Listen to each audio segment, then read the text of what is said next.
Những câu nói ý nghĩa làm thay đổi cuộc đời bạn. Cuộc sống luôn công bằng, không cho không ai và cũng không vô tình lấy đi của ai bất cứ điều gì mà không có sự bù đắp trả giá. Đừng cảm thấy mình mất tất cả hay có tất cả mà không suy nghĩ cho những người xung quanh. Sẽ đến một lúc nào đó bạn phải bật khóc không vì một lý do nào cả. Đó là lúc bạn nhận ra mình đã đánh mất quá nhiều thứ và không bao giờ lấy lại được chúng nữa. Chỉ đơn giản là một câu nói thôi, nhưng chứa đựng bên trong là biết bao ý nghĩa triết lý về cuộc sống. Đây là một trong những câu nói hay về cuộc sống, khiến chúng ta phải suy nghĩ, đúng không? Bạn chỉ mất vài phút để nhận những câu nói ý nghĩa hay và ngắn gọn, nhưng có thể chúng sẽ làm thay đổi cuộc đời bạn. 1. Sai lầm lớn nhất đời người là dùng sức khỏe để đánh đổi lấy những vật ngoài thân. Bi ai lớn nhất đời người là dùng sinh mệnh để đổi lấy phiền não, và lãng phí lớn nhất đời người là dùng tính mạng để giải quyết rắc rối do bản thân mình tạo ra. 2. Dù rất chua chát, nhưng sự thật là nhà ở có sữa to, rộng hơn thế nào đi nữa cũng chỉ là nơi ở tạm thời. Cái vách sành mới là nhà ở vĩnh hằng của tất cả chúng ta. Thế nên, nhà rộng chẳng bằng tâm rộng. Tấm lòng rộng mở, bề ngoài an yên, không bằng lòng an yên. 3. Nỗi đau lớn nhất đời người là con cái muốn báo hiếu, nhưng cha mẹ không còn nữa. Bi kịch lớn nhất đời người là nhà chưa giàu, người đã ra đi. Và đáng thương nhất đời người là vào lúc chiều tà mới ngộ ra mình đáng ra nên làm những gì. 4. Khi tâm linh có xu hướng bình tĩnh lại, tinh thần càng trở nên vĩnh hằng. Giảm nén dục vọng xuống thấp một chút, đẩy lý tính lên cao, tôi, bạn và chúng ta sẽ cảm nhận thấy bình an là phúc, thanh thản mới mẻ là lộc, và lòng thanh tịnh không chút dục vọng là thọ. 5. Người trưởng tớ vịnh vào những lý do không có thời gian rèn luyện cơ thể, sớm muộn sẽ phải bỏ thời gian ra để đi chữa bệnh. 6. Vui vẻ là phương thuốc kỳ diệu giúp con người trường thọ. Nỗ lực chăm chỉ là linh đan giúp sức khỏe bền bỉ dẻo dai. Vận động là sự đầu tư cho sức khỏe. Trường thọ là sự báo đáp sau những ngày tháng chúng ta bỏ ra để rèn luyện thân thể. 7. Tiền bạc khó mua được sức khỏe, nhưng sức khỏe sẽ được tăng cường hơn nhờ tiền bạc. Tiền bạc khó mua được hạnh phúc, nhưng muốn có hạnh phúc buộc phải có sức khỏe. Hạnh phúc của đời người không nằm ở danh lợi mà xuất phát từ sức khỏe. Cơ thể khỏe mạnh bởi tiền bạc mà quyết định bởi sự vận động của mỗi con người. 8. Ăn uống quý ở chỗ biết kiêng khem, đọc sách quý ở chỗ biết chọn cái hay để đọc, luyện tập quý ở chỗ duy trì bền lâu. 9. Cả ngày ăn yến tiệc chẳng bằng ăn một bữa cơm đạm bạc thật ngon. 10. Nụ cười không cần đầu tư vốn liếng, nhưng nó có thể tạo ra của cải. Tán dương, biết khen cái đẹp không cần dùng đến tiền mà vẫn tạo ra sức mạnh ngàn cân. Chia sẻ không mất chi phí, nhưng có thể nhân niềm vui lên gấp nhiều lần. 11. Niềm vui luôn đi cùng những người khoan dung, của cải luôn sánh vai cùng những người biết giữ chữ tín. Trí tuệ luôn song hành cùng những người cao thượng. Sức hấp dẫn luôn xuất hiện bên người hài hước, và sức khỏe luôn đến với những người vui vẻ, mở rộng trái tim. 12. Sự nghiệp không cần kinh thiên động địa, có thành tựu là được. Tiền bạc không cần thừa thãi, dùng cả đời không hết, đủ tiêu là được. Bạn bè không cần lúc nào cũng như hình với bóng, nhớ nghĩ về nhau là được. Con cái không cần nhiều hoặc ít, hiếu thuận là được. Tuổi thọ không cần quá 100, sống khỏe mỗi ngày là được. 13. Chẳng có một người bạn nào có thể quan trọng hơn sức khỏe, cũng chẳng có một kẻ địch nào đáng sợ hơn bệnh tật. Thay vì đau khổ gặm nhấm nỗi đau do bệnh tật gây ra, hãy đứng dậy vận động để cuộc đời thêm nhiều màu sắc. 14. Có gì cũng được trừ có bệnh, không có gì cũng được trừ không có tiền, thiếu gì cũng được trừ thiếu sức khỏe. Sức khỏe không phải là tất cả, nhưng không có sức khỏe sẽ chẳng có thứ gì. 15. Quan lớn không bằng trí lớn không bằng lương cao không bằng thọ lâu không bằng vui vẻ. Không sợ đãi ngộ thấp, chỉ sợ mệnh đoạn, không sợ kiếm được ít tiền, chỉ sợ ra đi quá sớm. 16. Cái gì cũng có thể không tốt, nhưng tâm trạng không thể không tốt. Cái gì cũng có thể thiếu, nhưng tự tin thì không thể thiếu. Cái gì cũng có thể không cần, nhưng vui vẻ thì bắt buộc phải cần. Cái gì cũng có thể quên, nhưng việc rèn luyện sức khỏe không được phép quên. 17. Đối xử tốt với bản thân, hạnh phúc không gì so sánh được. Đối xử tốt với người khác, vui vẻ không gì so sánh được. Đối xử tốt với sinh mệnh sẽ khỏe mạnh không gì so sánh được. 18. Có 3 thứ cần lãng quên tuổi tác, lãng quên quá khứ và lãng quên ân oán. 19. Có 4 thứ cần có, bất luận bạn mạnh yếu ra sao, nhất định cần phải có người yêu mình thật sự, có bạn bè tri kỷ, có sự nghiệp phát triển từng ngày và có một mái nhà ấm áp, tràn ngập yêu thương. 20. Có 6 thứ không nên đói mới ăn, không nên khát mới uống, không nên buồn ngủ mới đi ngủ, không nên mệt mới nghỉ, không nên bệnh mới đi khám, không nên để già rồi mới hối hận. 21.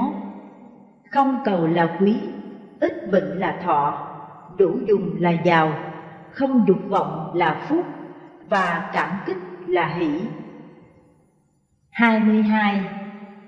Nếu không có sức khỏe, trí tuệ văn hóa, năng lực khó mà bộc lộ ra ngoài, và trí thức cũng chẳng có cơ hội để dùng đến. 23. Đời người không nằm ở việc sống lâu hay ngắn, mà nằm ở việc giác ngộ sớm hay muộn. Sinh mệnh không dùng để đính chính người khác đúng hay sai, mà dùng để thực hiện một cuộc sống nhiều màu sắc của chính bản thân chúng ta. 24. Người bị oán hận không đau khổ, người oán hận người khác lại chịu thương tổn nghiêm trọng. Thế nên tuyệt đối không nên hận người để rồi tự hại mình. 25. Nếu có người lăng mạ nguyền rủa bạn, không nhất thiết phải quay đầu lại xem người đó là ai. Hãy thử nghĩ sâu sắc một chút mà xem. Giả sử một con chó điên cắn bạn một cái, lẽ nào bạn cũng cần phải hạ mình cúi thấp sát đất chỉ để cắn trả lại nó một cái? 26. Không tranh luận với kẻ ngốc, nếu không sẽ không thể biết rõ ai là kẻ ngốc. 27. Học lực là một tấm huy chương đồng, năng lực là tấm huy chương bạc, nhân duyên, các mối quan hệ xã hội của con người là huy chương vàng, và tư duy đứng trên tất cả những tấm huy chương nói trên. 28. Người thành công không thắng ở điểm xuất phát, mà thắng ở những bước ngoặt. 29. Tiền có 2 loại, khi tiêu hết, đó là tiền, là tài sản.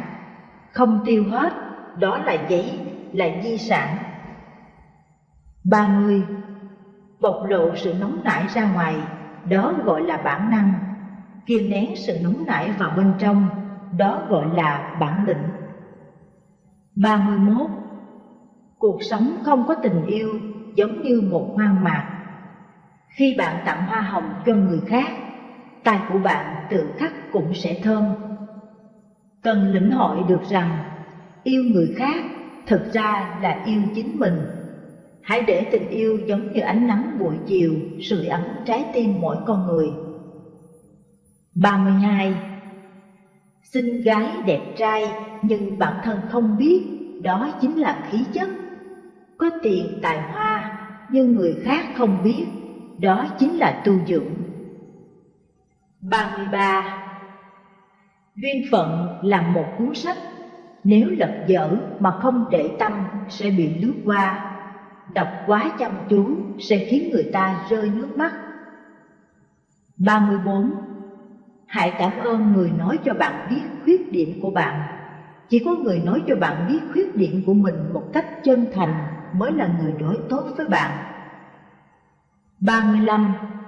Đừng nói dối, vì nói một câu dối gian là phải bị đặt ra 10 câu gian dối để bù đắp. Bạn có cần phải khổ như vậy không? 36. Trả thù không thể hóa giải thù hận, chỉ có khoan dung tha thứ mới có thể làm được việc đó. Hãy cố gắng để cuộc sống của chính mình được thanh thản. 37. Quản lý tốt cái miệng, không nên ăn nói hàm hồ, vì một phút vui vẻ nhất thời mà tùy tiện phát ngôn. Lương ngôn nhất cú tam đâm noãn, thương nhân nhất ngữ lục nguyệt hàng. Ý chỉ một câu nói tử tế có thể làm ấm lòng người 3 mùa đông. Một câu nói tổn thương khiến người ta sống dự tháng 6 mà cảm thấy lạnh buốt. Trước khi nói, cần dùng cái đầu để suy nghĩ thận trọng. Nói nhiều không có lợi, không đưa chuyện thị phi sẽ không khiến người khác ghét bỏ, tự nhiên sẽ có thể hóa địch thành bạn. Hãy nhớ kỹ rằng, để hủy hoại một người, đôi lúc chỉ cần một câu nói, nhưng để bồi dưỡng một người thì cần ngàn âm vạn ngữ. Vì thế, chúng ta nên chăng chỉ nói những lời lưu động tình người. 38. Thời gian một đi không trở lại, sinh mệnh con người thì quá ngắn ngủi. Khi về già, ta nhận ra sự thật rõ ràng rằng một ngày trôi qua sẽ mãi mãi không quay trở lại. Vì vậy, ngay từ bây giờ, hãy sống vui vẻ mỗi ngày, để mỗi ngày trở nên ý nghĩa hơn. 39. Thời gian và trải nghiệm sẽ làm lành những nỗi đau. Bạn cần hiểu rằng một chuyện buồn trong cuộc sống, dù có đau đớn đến mức nào, rồi đến một ngày nó sẽ chỉ là một phần rất nhỏ bé so với cả quá khứ của bạn, và nó cũng không nghiêm trọng đến mức như bạn nghĩ bây giờ. 40. Phía sau một cuộc đời tươi đẹp là không ít những đau khổ. Bạn là con người nên không thể hoàn hảo, dù bị tổn thương nhưng bạn vẫn sống sót. Hãy nghĩ về một đặc ân quý giá là bạn vẫn được sống, được thở, được suy nghĩ, được tận hưởng và được theo đuổi những gì bạn yêu thích. Đôi khi có những nỗi buồn trên đường đời nhưng vẫn còn rất nhiều niềm vui. Chúng ta vẫn phải tiếp tục tiến về phía trước, ngay cả khi chúng ta đang tổn thương, vì chúng ta không bao giờ biết điều gì đang đợi chờ mình. 41. Bạn là người quan trọng nhất với chính mình. Hạnh phúc là khi bạn cảm thấy hài lòng với bản thân mà không cần sự đồng tình từ ai đó. Bạn phải đối xử tốt với chính bản thân mình trước khi muốn có mối quan hệ tốt với những người khác. Bạn phải tự thấy bản thân của mình có giá trị thì mới có thể tự tin trong mắt người khác. 42. Hành động của một người nói lên sự thật. Trong cuộc đời mình, bạn sẽ gặp nhiều người, họ có thể nói những lời tốt đẹp, nhưng cuối cùng chỉ có hành động của họ mới nói lên họ là ai. Vì thế hãy chú ý tới những gì mà người ta làm. Hành động của họ sẽ nói với bạn mọi thứ bạn cần biết. 43. Hạnh phúc hay niềm vui không tự nhiên mà có. Không có gì nằm gọn trong lòng bàn tay. Hạnh phúc sẽ không đến gõ cửa tìm bạn. Niềm vui cũng không tự nhiên mà có. Hạnh phúc phải nỗ lực mới có thể đạt được. Niềm vui luôn phải tìm kiếm không ngừng. Hạnh phúc và niềm vui phải dùng trái tim để cảm nhận. Có cảm nhận được hay không còn phụ thuộc vào chính bản thân bạn. 44. Tiền bạc nhiều đến đâu thì chết cũng coi như hết. Đừng quá coi trọng tiền bạc, càng không nên quá chi ly tính toán. Tiền chỉ như vật ngoài thân. Sống có giàu sang phú quý đến đâu thì chết cũng không mang theo được. Nếu có ai đó cần sự giúp đỡ của bạn, hết lòng giúp đỡ họ cũng chính là một niềm vui. Nếu dùng tiền mua được sức khỏe và niềm vui, tại sao lại không làm chứ? Tiêu tiền giúp bạn hiểu được tiền có thể kiếm được thì cũng có thể tiêu đi. Hãy dùng nó để giúp đỡ bản thân và người khác. 45. Sức khỏe mãi mãi là của bạn. Tiền bạc, con cái, quyền lực chỉ là nhất thời. Vinh quang là của quá khứ, còn sức khỏe sẽ mãi là của bạn. 46. Cha mẹ và con cái hoàn toàn không giống nhau. Tình yêu của cha mẹ dành cho con cái là vô hạn, còn tình yêu của con cái dành cho cha mẹ chỉ là cái gì đó hữu hạn mà thôi. Con cái bị bệnh, cha mẹ hết mình chăm sóc. Cha mẹ bị bệnh, con cái hỏi thăm qua loa và coi thế là đã đủ. Con cái tiêu tiền của cha mẹ, đó là lẽ đương nhiên. Cha mẹ tiêu tiền của con cái không dễ dàng như vậy. Nhà của cha mẹ là nhà của con cái, còn nhà của con cái thì không còn là nhà của cha mẹ nữa. Không giống nhau chính là như vậy. Hiểu rằng vì con cái làm tất cả, đó không chỉ là nghĩa vụ, mà đó còn là niềm vui, không cầu báo đáp. Nếu như mong muốn có sự báo đáp của con cái, thì chỉ chuốc lấy muộn phiền mà thôi. 47. Những hy sinh của ngày hôm nay sẽ được đền đáp vào ngày mai. Khi nói đến chuyện làm việc chăm chỉ để đạt được một ước muốn nào đó, như tốt nghiệp đại học, gây dựng sự nghiệp hay đạt được một thành tựu nào đó, đòi hỏi phải có thời gian và sự quyết tâm. Tôi muốn hỏi bạn một điều: bạn có sẵn sàng sống một cuộc đời khác với mọi người hay không? 48. Cuộc sống của bạn không phải từ lúc bạn sinh ra cho tới khi bạn qua đời. Cuộc sống của bạn chính là ngay lúc bạn đang thở cho tới hơi thở tiếp theo. Hiện tại, ngay ở đây và ngay lúc này chính là cuộc sống của bạn. Vì thế, hãy tận hưởng từng khoảnh khắc bằng sự tử tế và bình an, đừng sợ hãi hay hối tiếc. 49. Luôn có một tâm thái vui vẻ. Cuộc sống luôn công bằng, biết đủ thì luôn hạnh phúc. Làm việc tốt, lấy việc giúp đỡ người khác làm niềm vui, bồi dưỡng các sở thích của bản thân. Bạn sẽ có một cuộc sống nhiều màu sắc hơn. Dùng tâm thái bình tĩnh đối mặt với mọi điều. Chỉ như vậy bạn mới luôn vui vẻ, khỏe mạnh. 50. Đơn giản bình thường mới là thật. Quyền cao chức trọng thì được hưởng lộc, nhưng thường dân lại chiếm số đông hơn. Số ít chưa chắc đã hạnh phúc, số đông vì thế không cần phải tự ti. Con người vốn không phân cao thấp sang hèn, chỉ cần phấn đấu hết mình vì sự nghiệp cũng coi như là đã có cống hiến. Hơn nữa, bước qua tuổi trung niên chẳng phải cũng gần kề với thiên nhiên rồi sao? Ai cũng giống nhau cả. Thật ra làm quan cao không bằng nhiều tiền không bằng sống lâu không bằng vui vẻ không bằng hạnh phúc. 51. Quá khứ đã là lịch sử, tương lai là một phép màu nhiệm, còn hiện tại là một món quà của cuộc sống. Chính vì thế mà chúng ta gọi đó là một tặng phẩm quý giá. 52. Một người tình nguyện vì bạn mà theo đuổi mọi thứ, chưa hẳn đã thật lòng yêu bạn, bởi vì thứ mà người đó theo đuổi được không hẳn thuộc về bạn. Một người mà tình nguyện vì bạn mà từ bỏ tất cả mới là người thật tâm yêu bạn. bởi vì những thứ mà người ta vứt bỏ đều là những thứ thiết thực nhất gắn liền với cuộc đời người đó. 53. Có lẽ cần phải trải qua tuổi thanh xuân mới có thể hiểu được tuổi xuân là khoảng thời gian ta sống ích kỷ biết chừng nào. Có lúc nghĩ, sở dĩ tình yêu cần phải đi một vòng tròn lớn như vậy, phải trả một cái giá quá đắt như thế, là bởi vì nó đến không đúng thời điểm.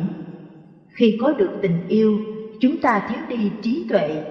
Đợi đến khi có đủ trí tuệ, chúng ta đã không còn sức lực để yêu một tình yêu thuần khiết nữa. 54.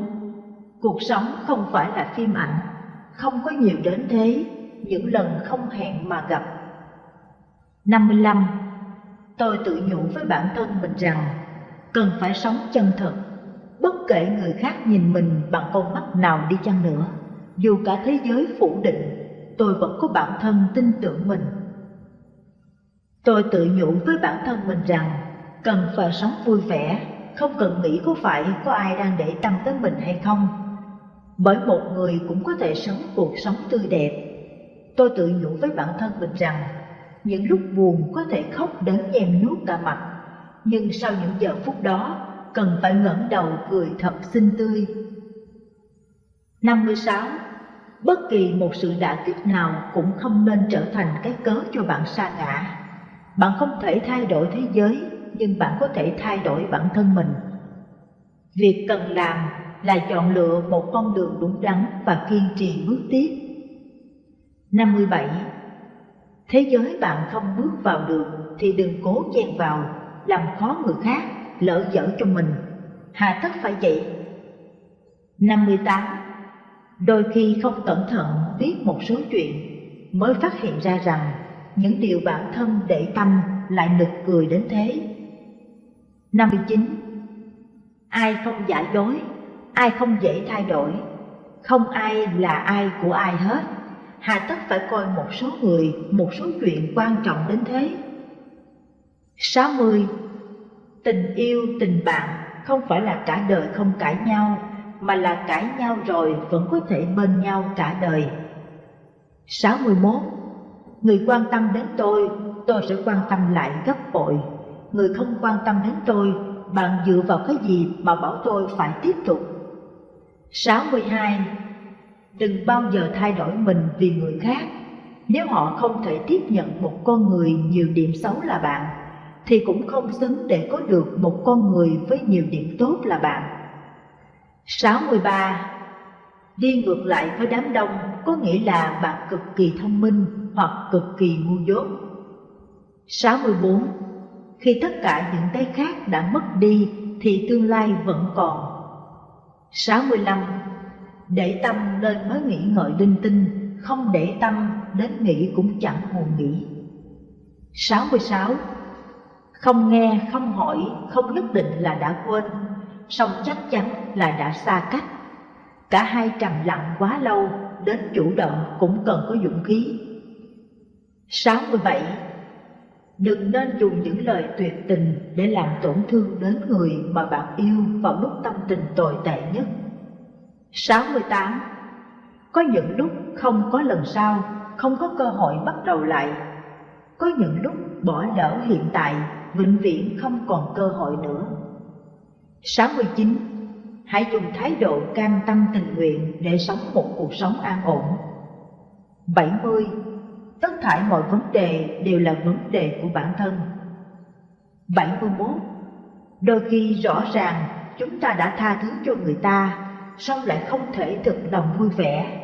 Đó là bởi vì chúng ta quên tha thứ cho bản thân mình. 72. Có sinh sẽ có tử, song chỉ cần bạn vẫn đang có mặt trên đời này thì phải sống bằng cách tốt nhất.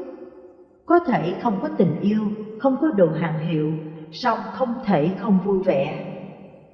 73. Họ tốt đến đâu không quan trọng, bởi những thứ đó thuộc về họ. Họ tốt với bạn thế nào mới quan trọng, bởi những thứ đó thuộc về bạn. 74. Thứ không cần có tốt đến đâu cũng là rác. 75. Nếu bạn không mù thì đừng dùng tay để hiểu tôi. 76. Sự lợi hại thật sự không phải là bạn quen biết bao nhiêu người, mà là vào lúc bạn gặp hoạn nạn thì có bao nhiêu người quen biết bạn. 77. Những chuyện không cần giải thích kia, vào giây phút bạn nói ra, bạn đã thua. 78. Những phiền não trong cuộc đời được gói gọn trong 12 chữ: không buông được, nghĩ không thông, nhìn không thấu, quên không nổi. 79. Hãy nói một tiếng xin lỗi với bản thân mình, bởi những năm qua đã không học cách yêu lấy mình. 80. Tìm niềm vui ở đâu? Học tập, đọc sách, đọc báo, dùng máy tính, đánh đàn, đánh cờ, vẽ tranh, học cái gì tùy bạn lựa chọn. Học vừa có thể thêm kiến thức, vừa có thể rèn luyện trí não. Vận động, bơi, khiêu vũ, tập thể dục, tùy theo sở thích, tăng cường sức khỏe cả thể chất lẫn tinh thần. Giải trí, hát hò, bơi lội, chỉ cần bản thân thích đều có thể chơi, kết giao thêm bạn bè. Kết bạn, cuộc sống về già nên phong phú hơn, chỉ có vài người bạn thì không đủ, cần có một nhóm bạn già. Bạn bè sẽ giúp cuộc sống của chúng ta thêm màu sắc, bớt cô đơn. 81. Công thức để có một gia đình hạnh phúc: yêu thương, tôn trọng nhau, biết cách quan tâm và chia sẻ, thấu hiểu và bao dung thì gia đình hạnh phúc. 82. Khi con người ta vẫn còn trên đời, tưởng rằng còn nhiều thời gian, nhiều cơ hội, thực ra cuộc đời là phép trừ, gặp nhau một lần, ít đi một lần. 83. Người ta nghĩ sao về bạn không có liên quan gì đến bạn, bạn sống thế nào cũng không có liên quan gì đến người ta. 84. Thể diện rốt cuộc bao nhiêu tiền một cân? Tại sao chúng ta phải để tâm đến cách nhìn của người khác? 85. Có một ngày bạn sẽ hiểu, lương thiện khó hơn thông minh nhiều. Thông minh là một loại tài năng thiên phú, còn lương thiện lại là một sự lựa chọn. 86. Trong cuộc sống, giai đoạn khó khăn nhất không phải là không ai hiểu bạn, mà là bạn không hiểu chính mình. 87. Cuộc đời này thật ngắn ngủi, đừng dành dù chỉ một phút cho những người, những việc khiến cho bạn buồn. 88. Thực ra, con người luôn ngược đời, người yêu bạn, chiều chuộng bạn thì bạn không thèm, người lạnh lùng ơ hờ với bạn thì bạn lại đeo đuổi mãi không thôi. Cuối cùng, người bị tổn thương đầy mình là chính bản thân bạn. 89. Thật ra những người hay cười lại luôn cần người khác yêu thương. 90.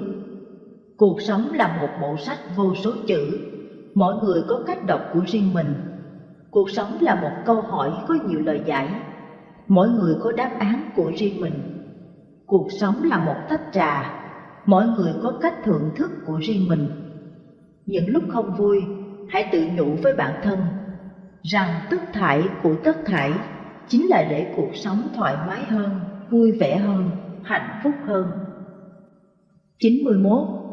Hai người yêu nhau, ở bên nhau sẽ không tránh khỏi những trận cãi vã. Điều quan trọng nằm ở chỗ, khi cuộc cãi vã kết thúc, ai sẽ dỗ dành ai.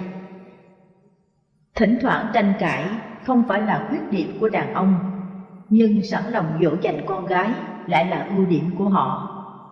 Bởi họ làm vậy vì họ có tình cảm với bạn, đó cũng là sự khoan dung độ lượng của họ.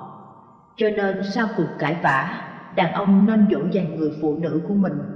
Điều này không liên quan gì đến việc ai đúng ai sai, mà là tình yêu, là lòng bao dung và cũng là trách nhiệm.